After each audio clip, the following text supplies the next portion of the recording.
points and issues as a strong supporter of the work that we're doing with respect to the RRL, in particular the press conference. So on the Wednesday meeting before the press conference, it was shared, the ads were shared, and we were discussing the RRL. I had finally publicly shared what social agencies have been sharing with me for many years related to the international student charter work that we've been working on, whereby international student girls are being prostituted for rent.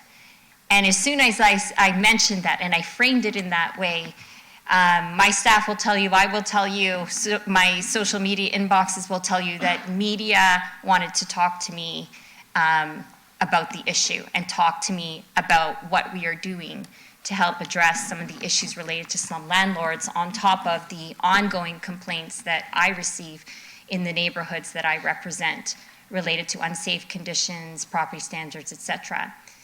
The other thing I'll point out is that the public agenda with the report on it was on the agenda, I believe, on Thursday or Friday, so we were getting media inquiries about that as well.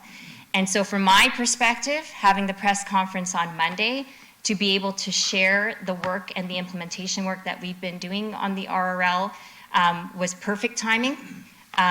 Otherwise, I would have to continue addressing the media who are already asking such questions. So I'd like to say thank you to the mayor for calling that press conference and answering many of those questions. In addition to that, every single weekend, almost, I get WhatsApp messages, social media messages, and flags about protesters of a handful of landlords who oppose the work that we're doing to hold landlords accountable. And I get ongoing media questions about that. In fact, on that same day, they decided to have another anti-RRL protest to kind of distract from the work we're doing. So ultimately, I respond to my residents and the work I've been doing, and we've been doing on the International Student Charter to deal with the exploitation, particularly of international students.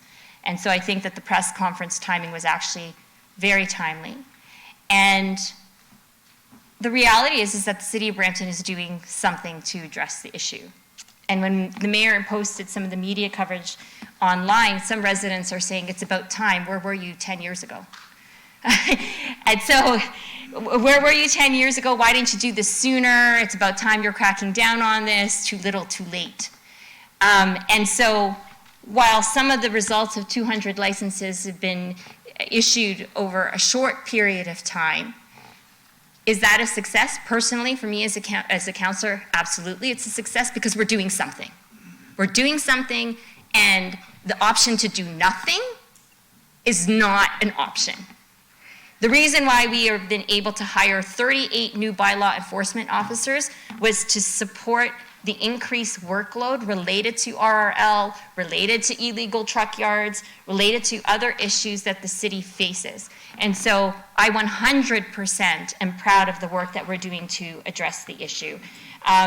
One final note I'm going to add here is, in addition to the amendment to the recommendations in the report, as I had shared, I would like to also include in our advocacy efforts to put everything in one package. So I would like to share with the provincial and federal government about the work we did to advocate on capping student visas, on tying student visas to addresses, on our work to increase the heads and beds levy, this RRL work that we're doing, the motion coming forward regarding unlicensed contractors, the motion that's coming forward regarding overcrowding and dealing with illegal group homes and lodging homes.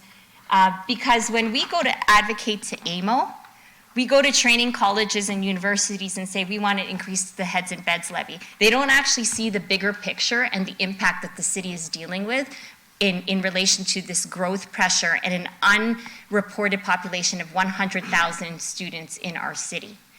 I look at Heidi and I look at Alex.